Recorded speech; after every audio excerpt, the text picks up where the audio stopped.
Students, এর আগের ভিডিওতে তোমাদের সাথে আমি জিওগ্রাফির চ্যাপ্টার 1টা স্টার্ট করিয়েছিলাম। আজকে আমি তারপর থেকে কন্টিনিউ করছি। আশা করি তোমরা অনেকেই ভিডিওটা দেখেছো আর দেখে বুঝতে পারছো। যদি কোনো প্রবলেম হয় বুঝতে, তাহলে ডাউট থাকলে আমাকে কমেন্টে সেটা জিজ্ঞাসা করতে পারো, ঠিক আছে? তো চলো আজকেরটা শুরু করা যাক। আজকের ভিডিওতে এই চ্যাপ্টারটা আশা করি শেষ হয়ে যাবে। তো দেখো এবার কি বলেছে। আমরা জানি, আগের দিন পড়ছিলাম, মুভমেন্ট অফ সিসমিক ওয়েভস আমাদের খুব হেল্প করে নলেজ গেইন করতে আর্থের ভেতরের নিয়ে, তাই তো? কিন্তু এই সিসমিক ওয়েভস আর লাভার থেকে দেখে বোঝা গেছে কি না, সায়েন্টিস্টরা বুঝেছে যে আমাদের আর্থের ভেতরে মেন 3টে লেয়ার থাকে। আর তার মধ্যে কি না, উপরের লেয়ারটা হচ্ছে uppermost layer is the crust, mantle lies below the crust, মানে মিডিল লেয়ারটা হচ্ছে ম্যান্টেল, এম দিয়ে মিডিল, এম দিয়ে ম্যান্টেল, এভাবে তোমরা মনে রাখতে পারো।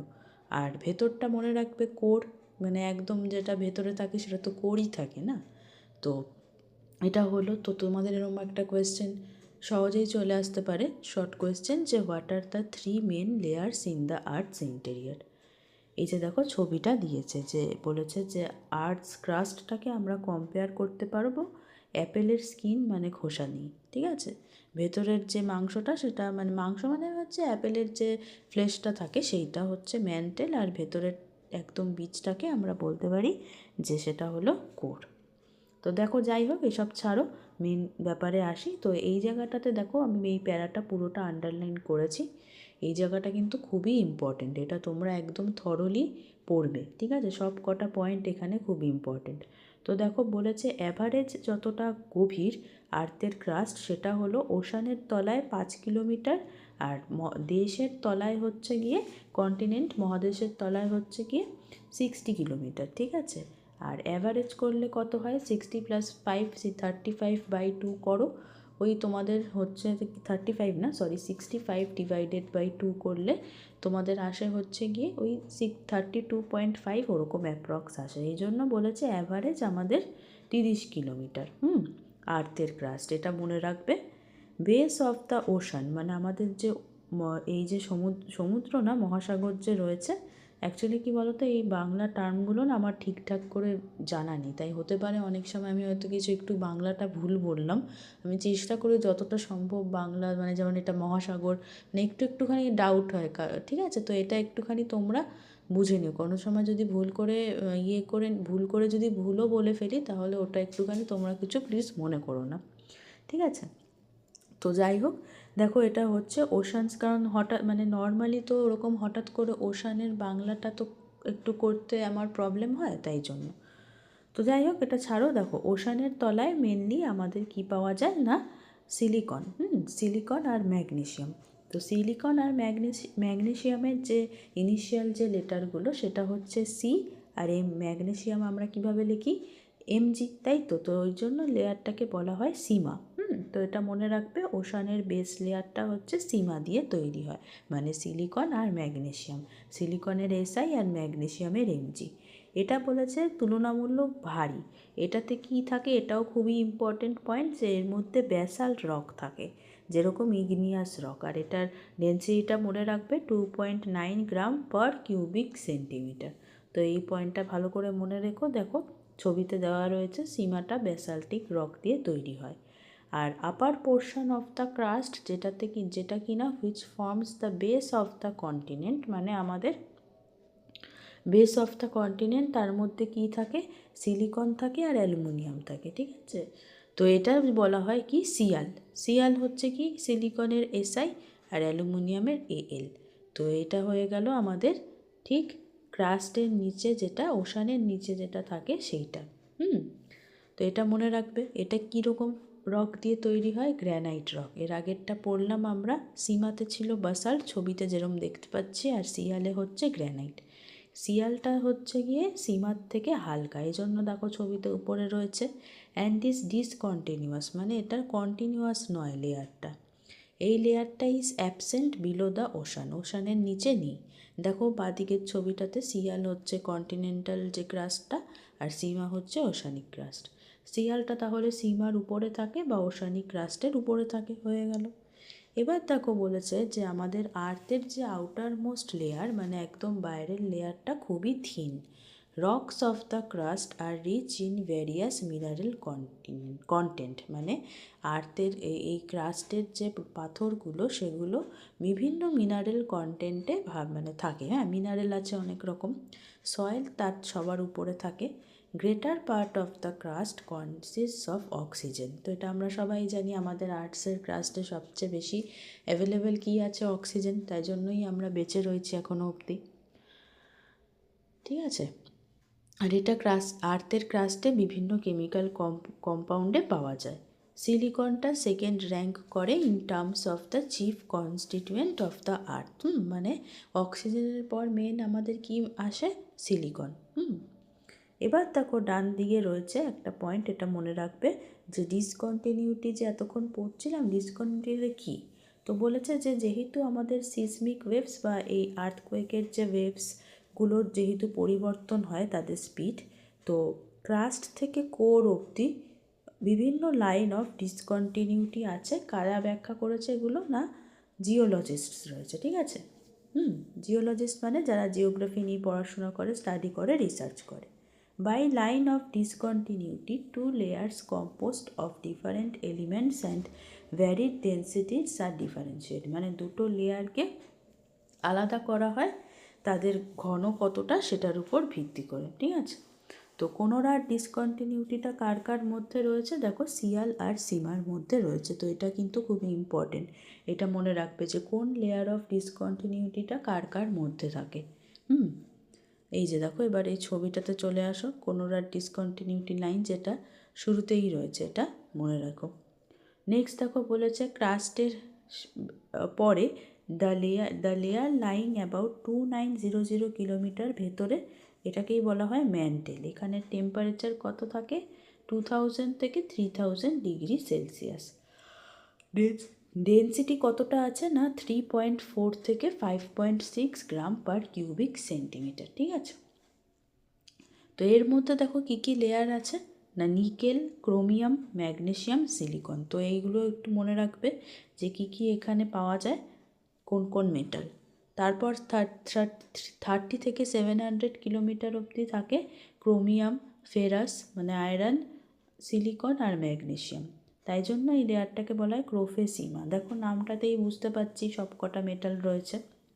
তারপর দেখো বলেছে 700 থেকে 2900 কিলোমিটারে কী কী রয়েছে? Nickel, iron, silicon, magnesium. তাই জন্য এটাকে বলা হয় নিফেসিমা। হলো। তো এবার দেখো ডান দিকে যেটা রয়েছে মোহরোভিসিক ডিসকন্টিনিউটি বা মোহ, এটা কার কার মধ্যে লাই করে? না, ক্রাস্ট আর ম্যান্টেল। এটাও পড়ে নেবে। তারপর দেখো বলেছে ক্রোফেসিমা, নিফেসিমা মধ্যে থাকে হচ্ছে রেপিডটি ডিসকন্টিনিউটি। এটা সবাই কিন্তু এই ছবিটা দেখে দেখে পড়ো, আর এই ছবিটা কিন্তু প্র্যাকটিস করো, কারণ এটা ছবিটা কিন্তু খুবই ইম্পর্টেন্ট। নেক্সট দেখো এবার আসছে তোমাদের স্টেনোস্ফিয়ার আর লিথোস্ফিয়ার। তো বলেছে দেখো যে definite layer that lies on the upper part of the men tell. মানে আমরা ম্যান্টেল পড়েছি, ম্যান্টেলের ঠিক উপরে যে পার্টটা কিন্তু ক্রাস্টের নিচে, সেটাকেই বলা হয় স্টেনোস্ফিয়ার। গ্রিক ওয়ার্ডে স্টেনোস্ফিয়ার কথাটার মানে হচ্ছে উইক লেয়ার। ঠিক আছে। Substances of this layer are molten and soft in nature. তো এখানে যে সমস্ত জিনিসগুলো থাকে পদার্থ, সেগুলো কিন্তু গলা আর সফট নেচারে হয়। Due to excessive heat and pressure, এখানকার যে পাথরগুলো ভিসকাস স্টেট মানে সেমি লিকুইড বা সেমি সলিড স্টেটে তোমরা বলতে পারো আছে। তো যেরকম মোল্টেন অ্যাসফল্ট মানে যেটা দিয়ে আমাদের তোমাদের পিচ করা হয়, ওই রাস্তা তৈরি হয়, সেইটা। মোলাসেস মানে গাছের যেটা শ্যাওলা শ্যাওলা। কম্প্যারেটিভলি লাইট ম্যাটেরিয়ালগুলো উপরে চলে আসে, আর যখন হিট হয়ে যায় তখন ভারীগুলো নিচে চলে যায়। এইভাবে কনভেকশন কারেন্ট তৈরি হয়। তো কনভেকশন কারেন্টটা দেখো এখানে ছবিটা দেখিয়েছে, গোল গোল করে ঘুরছে, এটাই হচ্ছে কনভেকশন কারেন্ট। এবার দেখো ডান দিকে আছে লিথোস্ফিয়ারটা কি? লিথোস্ফিয়ার হচ্ছে কোথায় রয়েছে অবস্থিত? ক্রাস্ট আর আপার পার্ট অফ ম্যান্টেলের মধ্যে। ঠিক আছে। এটা হচ্ছে 100 কিলোমিটার ডিপ। এবার দেখো বলেছে seismic waves flow in comparatively lower velocity through this layer. Asthenosphere lies to the base of the oceanic crust. তাহলে এটাও মনে রাখবে যে স্থেনোস্ফিয়ারটা আমরা কোথায় দেখতে পারি সাধারণত, না আমাদের যে ওশানিক ক্রাস্ট আছে তার বেসে, তার তলায়। Geothermal heat is carried upward through this convection current. এই কনভেকশন কারেন্টের মাধ্যমে জিওথার্মাল হিটটা উপরের দিকে উঠে যায়। হলো এটুকু। নেক্সট এবার দেখো তোমাদের লাস্ট পাতাটা কি বলেছে। এই যে ক্রাস্ট আর ম্যান্টেলের পরেই যে ইনারমোস্ট লেয়ারটা আর্থের যে একদম ভেতরে, সেটাই হচ্ছে কোর। এটা কতটা থিক, না 3500 কিলোমিটার থিক। যেহেতু এখানে অনেক হেভি মেটাল থাকে, যেরকম হচ্ছে নিকেল আর ফেরাস, তো এটাকে বলা হয় নিফে। তাই সবাইকে বলছি এগুলো কিন্তু অবশ্যই ভালো করে মনে রেখো। এখান থেকে কিন্তু এই কোয়েশ্চেনগুলো আসবেই, যে কোন লেয়ারে কী মেটাল থাকে। আর এটার টেম্পারেচার কতটা, 5000 ডিগ্রি সেলসিয়াস। অ্যাভারেজ ডেন্সিটিটাও একটুখানি দেখে রাখবে, 9.1 থেকে 13.1 gram per cubic centimetre. Density, temperature আর প্রেশারটা তো সব জায়গাতে একরকম থাকে না, ইউনিফর্ম মানে কনস্ট্যান্ট বা সেম। সায়েন্টিস্ট এই কোরটাকে ভাগ করেছে দুটো ভাগে। কী একটা হচ্ছে ইনার কোর আর একটা হচ্ছে আউটার কোর। ইনার কোরটাতে চলে আসো। ইনার কোরটা হচ্ছে একদম ভেতরে যেটা, এটা হচ্ছে আর্থের একদম রেডিয়াস, মানে একদম শেষ প্রাণ, একদম মানে ভেতর অবধি রয়েছে। কত থেকে কত, না 5100 কিলোমিটার থেকে 3700 কিলোমিটার অবধি ডিপ। এই লেয়ারটাতে maximum amount of pressure, temperature আর ডেন্সিটি আছে। তো এই দুটো ইনার কোর আর আউটার কোরের ডিফারেন্সটা কিন্তু তোমরা পড়ে রেখো। Due to very high pressure all the substance এখানে কী স্টেটে থাকে, সলিড স্টেট। এটাও কিন্তু খুব ইম্পর্ট্যান্ট একটা পয়েন্ট, যে ইনার করে কিন্তু আমরা মনে হয় যে একদম ভেতরে, তার মানে তো সব গলাই থাকবে, কিন্তু ব্যাপারটা তা নয়। যেহেতু এখানে প্রেশারটা খুবই বেশি, তাই এখানে কি হয়ে যায়, সব কিছু সলিড স্টেটে। কারণ আমরা জানি প্রেশারে মলিকিউলসগুলো একদম ক্লোজলি প্যাকড হয়ে যাবে, তাই তো।